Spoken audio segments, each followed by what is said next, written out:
Ketika kita menjatuhkan gelas kaca ke lantai marmer, kita tidak berharap gelas itu melayang atau tetap utuh. Kita tahu dengan pasti bahwa gelas itu akan pecah. Mengapa? Karena ada hukum gravitasi yang menariknya ke bawah, dan ada sifat rapuh dari kaca yang tidak mampu menahan benturan keras. Ini adalah kepastian yang tak terbantahkan dalam hukum alam. Sama halnya dengan perhitungan sederhana, 2 tambah 2 selalu menghasilkan 4. Tidak peduli siapa yang menghitung atau di mana perhitungannya dilakukan. Matematika tidak berubah, tidak bergantung pada suasana hati kita atau kondisi dunia di sekitar kita. Dalam kehidupan yang sering kali tampak kacau dan penuh ketidakpastian, hukum-hukum alam ini memberikan fondasi yang kokoh. Ketika kita memahami bahwa alam semesta beroperasi dengan aturan yang konsisten, kita bisa melihat pola yang tersembunyi di balik apa yang tampak sebagai kekacauan. Air selalu mengalir dari tempat tinggi ke rendah. Bumi terus berputar pada porosnya, menciptakan siang dan malam tanpa pernah meleset. Bintang-bintang di langit mengikuti jalur yang telah ditentukan, membentuk konstelasi yang sama dari generasi ke generasi. Kesadaran akan kepastian ini bisa mengubah cara kita memandang hidup. Jika hukum gravitasi selalu bekerja, jika pola matematika selalu konsisten, mungkinkah ada hukum lain yang juga mengatur aspek kehidupan manusia, termasuk kesuksesan dan kekayaan? Jika kita bisa memahami hukum gravitasi untuk membangun pesawat yang bisa terbang, atau memahami hukum kelistrikan untuk menerangi kota, apakah kita juga bisa memahami hukum kekayaan dan menerapkannya untuk mencapai kesejahteraan? Sains menunjukkan kepada kita bahwa ketidaktahuan bukan berarti ketidakmungkinan. Dulu, manusia mungkin menganggap listrik sebagai sesuatu yang mistis, hingga akhirnya mereka memahami dan mengendalikannya. Demikian pula, banyak orang masih menganggap keberhasilan atau kekayaan sebagai sesuatu yang misterius, hanya milik segelintir orang yang beruntung.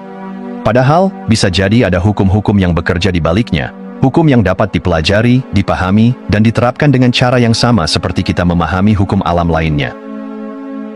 Dengan memahami bahwa ada keteraturan dalam semesta ini, kita bisa melangkah lebih jauh, mencari pola, mempelajari prinsip-prinsip, dan akhirnya menyelaraskan diri dengan hukum-hukum yang memungkinkan kita meraih hidup yang lebih bermakna dan sejahtera. Banyak orang menganggap kekayaan sebagai hasil keberuntungan semata, sebuah anugerah yang jatuh dari langit kepada segelintir orang terpilih. Namun, jika kita melihat lebih dalam, kita akan menemukan bahwa kekayaan, seperti gravitasi atau listrik, mengikuti prinsip-prinsip tertentu yang dapat dipelajari dan diterapkan.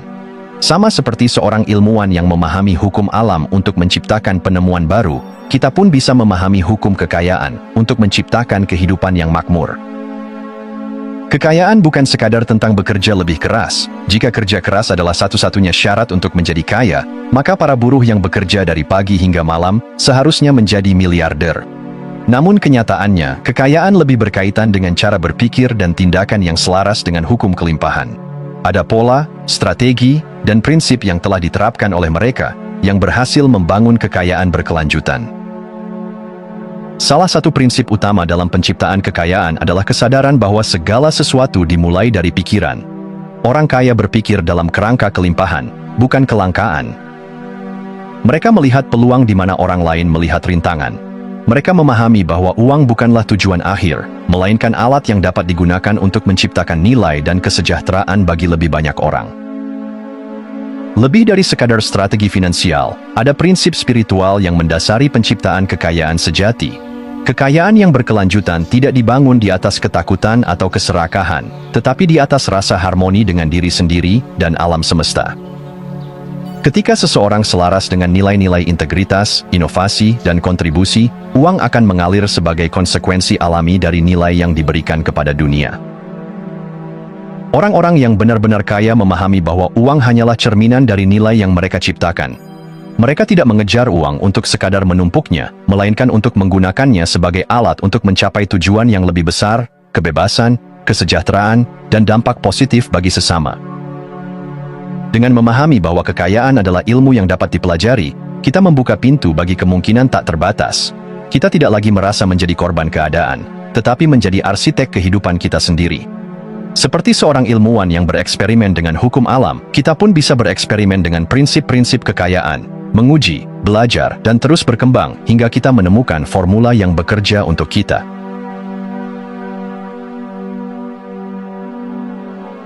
Bayangkan seorang pelaut yang mengarungi lautan tanpa kompas atau peta. Ia bisa saja berlayar dengan angin yang kencang dan ombak yang ganas, tetapi tanpa arah yang jelas, ia hanya akan terombang-ambing tanpa tujuan. Begitu pula dengan kehidupan. Tanpa visi yang jelas, kita hanya bergerak tanpa arah, terbawa arus keadaan, tanpa pernah benar-benar mencapai pelabuhan impian kita. Visi adalah cahaya yang membimbing langkah kita, kompas yang menjaga kita tetap pada jalur yang benar, bahkan ketika badai datang menghadang. Tanpa visi, kita mudah terjebak dalam rutinitas tanpa makna, teralihkan oleh gangguan, dan kehilangan semangat di tengah jalan. Namun, dengan visi yang kuat, bahkan rintangan yang paling sulit pun menjadi batu loncatan menuju kesuksesan. Sebelum melangkah, kita perlu mendefinisikan apa arti kaya bagi diri kita sendiri. Bagi sebagian orang, kekayaan berarti memiliki rumah mewah dan rekening bank yang melimpah. Bagi yang lain, kekayaan adalah kebebasan untuk melakukan apa yang dicintai tanpa terikat oleh kewajiban finansial. Tidak ada definisi yang benar atau salah, tetapi yang terpenting adalah kejelasan. Jika kita tidak tahu apa yang kita cari, bagaimana mungkin kita menemukannya? Visi yang jelas bukan hanya membantu kita menentukan tujuan, tetapi juga memberi kita kekuatan untuk bertahan dalam menghadapi tantangan. Bayangkan seorang pengusaha yang memulai bisnis dengan penuh semangat, tetapi kemudian menghadapi kegagalan, kritik, dan kesulitan modal. Tanpa visi yang kuat, ia mungkin menyerah dan kembali ke zona nyaman. Tetapi jika ia memiliki gambaran yang jelas tentang kesuksesan yang ingin ia capai, kegagalan hanya menjadi sebuah rintangan kecil dalam perjalanan panjangnya. Kunci dari visi yang efektif adalah emosi yang menyertainya. Kita tidak hanya membayangkan kehidupan ideal kita secara logis, tetapi juga merasakannya dengan segenap hati. Ketika visi kita begitu nyata dalam pikiran dan perasaan, alam bawah sadar kita mulai bekerja untuk menjadikannya kenyataan. Hidup tanpa visi seperti berlayar tanpa tujuan, kita mungkin bergerak, tetapi tidak akan pernah benar-benar sampai. Dengan visi yang jelas dan kepercayaan yang kuat, kita tidak hanya menjadi penumpang dalam hidup, tetapi menjadi kapten yang menentukan arah perjalanan kita sendiri. Segala sesuatu yang ada di dunia ini, sebelum menjadi kenyataan, pertama-tama lahir sebagai sebuah gagasan dalam pikiran. Gedung-gedung pencakar langit, teknologi canggih, hingga perubahan besar dalam sejarah manusia, semuanya berawal dari satu ide yang berkembang menjadi realitas. Pikiran bukan sekadar aliran kata dan gambar yang muncul di kepala kita, ia adalah kekuatan penciptaan yang luar biasa. Nikola Tesla, sang jenius di bidang listrik, tidak hanya melihat dunia seperti orang lain.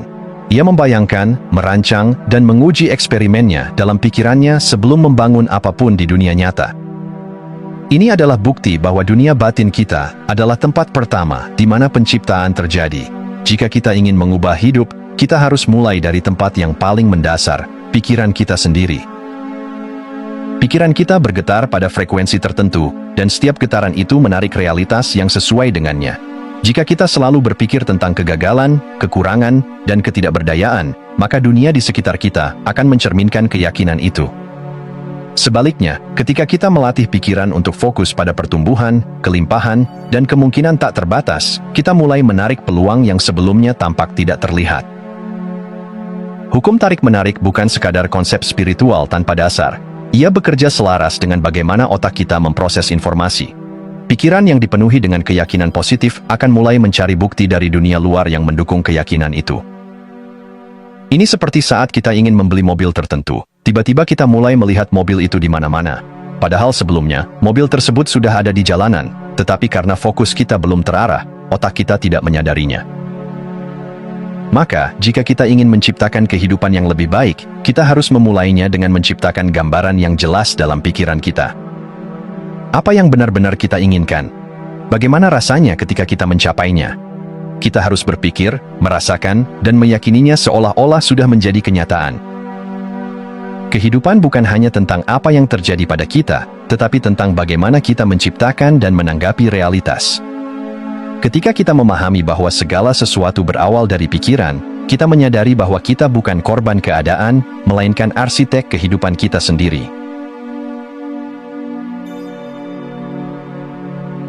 Pikiran manusia adalah keajaiban yang belum sepenuhnya dipahami. Di dalamnya, ada sebuah mekanisme luar biasa yang bekerja tanpa kita sadari, sistem aktivasi retikular atau RAS. Ras adalah filter yang menentukan informasi mana yang layak mendapat perhatian dan mana yang harus diabaikan. Setiap hari, kita dibanjiri jutaan informasi dari lingkungan sekitar. Tanpa ras, otak kita akan kewalahan memproses semuanya. Namun, yang lebih menarik adalah, ras tidak bekerja secara acak. Ia diprogram oleh apa yang kita anggap penting. Pernahkah Anda ingin membeli mobil dengan model tertentu, lalu tiba-tiba mobil itu terasa ada di mana-mana? Atau saat Anda mempelajari kata baru, kata itu muncul berulang kali di buku, percakapan, dan media sosial? Ini bukan kebetulan, ini adalah kerja ras. Sekarang, bayangkan jika kita mengarahkan fokus ras pada kekayaan dan peluang. Jika kita secara sadar menanamkan dalam pikiran bahwa kita adalah magnet bagi keberlimpahan, bahwa kesempatan ada di sekitar kita, maka ras akan mulai bekerja mencarikan bukti di dunia luar. Kesempatan yang dulunya tersembunyi tiba-tiba menjadi nyata. Kita mulai bertemu orang-orang yang tepat, membaca buku yang mengubah perspektif, dan menyadari peluang yang sebelumnya tak terlihat. Namun, ras juga bisa bekerja sebaliknya. Jika kita terus-menerus fokus pada kesulitan, kemiskinan, dan keterbatasan, maka itulah yang akan kita perhatikan dan perkuat dalam hidup kita. Kita akan melewatkan peluang emas hanya karena pikiran kita sudah tertutup oleh keyakinan bahwa tidak ada jalan keluar. Inilah sebabnya, pola pikir kelimpahan sangat penting. Jika kita ingin mengundang kekayaan ke dalam hidup kita, kita harus memberi perintah yang jelas pada ras untuk mulai memperhatikannya. Salah satu cara terbaik adalah dengan afirmasi dan visualisasi. Setiap pagi, tanamkan dalam pikiran bahwa Anda terbuka terhadap peluang baru. Bayangkan dengan detail bagaimana rasanya hidup dalam keberlimpahan, bagaimana perasaan Anda, bagaimana kehidupan sehari-hari Anda berubah. Ketika kita mulai memahami cara kerja pikiran, kita menyadari bahwa kita memiliki kendali lebih besar atas hidup kita. Dengan mengarahkan ras pada tujuan yang benar, kita bisa mengubah hidup dari sekadar bertahan menjadi berkembang tanpa batas.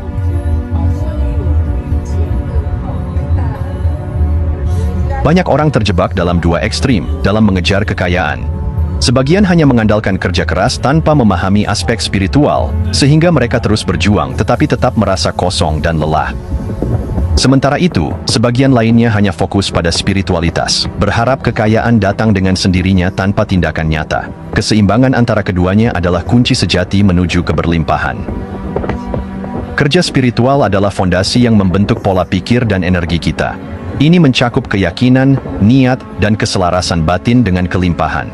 Jika kita percaya bahwa dunia penuh keterbatasan dan uang hanya milik segelintir orang, maka itulah realitas yang kita ciptakan. Sebaliknya, jika kita memahami bahwa kekayaan adalah aliran energi yang terus bergerak, maka kita akan lebih mudah membuka diri terhadap peluang yang datang. Namun, kerja spiritual saja tidak cukup. Tindakan fisik tetap diperlukan. Pikiran yang positif dan afirmasi yang kuat tidak akan menghasilkan apapun tanpa langkah nyata. Alam semesta tidak bisa membantu kita jika kita tidak mau bergerak. Disinilah konsep tindakan yang terinspirasi menjadi penting. Tindakan yang terinspirasi bukan sekadar bekerja keras, tetapi bekerja dengan arah yang benar. Ini adalah langkah-langkah yang diambil dari intuisi yang jernih dan visi yang kuat. Seseorang yang terhubung dengan energi kelimpahan akan lebih mudah mengenali jalan yang tepat, peluang bisnis, proyek yang selaras dengan tujuan, atau keputusan finansial yang bijak. Memberikan nilai kepada pasar juga merupakan bagian penting dari keseimbangan ini. Kekayaan sejati datang ketika kita memberi sesuatu yang bermanfaat bagi orang lain. Uang bukan sekadar alat tukar, ia adalah simbol dari nilai yang kita berikan. Semakin banyak masalah yang kita pecahkan untuk orang lain, semakin besar kelimpahan yang akan datang. Jadi, jalan menuju kekayaan bukan hanya tentang bekerja tanpa henti atau sekadar bermeditasi dan berharap keajaiban terjadi. Ia adalah harmoni antara keyakinan, niat, dan tindakan yang penuh kesadaran. Ketika kita menggabungkan kerja spiritual dengan kerja fisik, kita tidak hanya memperoleh kekayaan, tetapi juga kebahagiaan, kepuasan, dan kehidupan yang bermakna. Di dalam diri setiap manusia, terdapat kekuatan luar biasa yang mampu menciptakan realitas. Namun, hanya sedikit yang menyadari bahwa pikiran kita bukan sekadar alat untuk merenung, tetapi juga untuk membentuk dunia yang kita inginkan. Visualisasi dan meditasi adalah jembatan antara pikiran dan kenyataan, antara impian dan manifestasi. Meditasi adalah seni menenangkan pikiran dan membuka ruang bagi kesadaran sejati. Dalam kesunyian, kita bisa mendengar suara batin yang selama ini tertutup oleh hiruk-pikuk dunia. Banyak orang hidup dengan keyakinan yang membatasi tanpa menyadarinya. Mereka ingin kaya, tetapi dalam hati kecilnya, mereka merasa tidak layak. Mereka ingin sukses, tetapi takut menghadapi kegagalan. Meditasi membantu kita menyelami pikiran bawah sadar dan menggantikan keyakinan yang membatasi dengan yang lebih memberdayakan. Setelah pikiran tenang, visualisasi menjadi alat yang luar biasa untuk menciptakan masa depan yang kita inginkan. Visualisasi bukan sekadar membayangkan impian, tetapi merasakannya seolah-olah sudah terjadi. Jika Anda ingin hidup dalam kelimpahan, jangan hanya membayangkan angka di rekening bank Anda. Rasakan kebebasan, kedamaian, dan kebahagiaan yang datang bersamanya. Bayangkan bagaimana Anda berbicara, berjalan, dan mengambil keputusan sebagai versi diri Anda yang sudah sukses. Otak tidak bisa membedakan antara pengalaman nyata dan pengalaman yang divisualisasikan dengan jelas.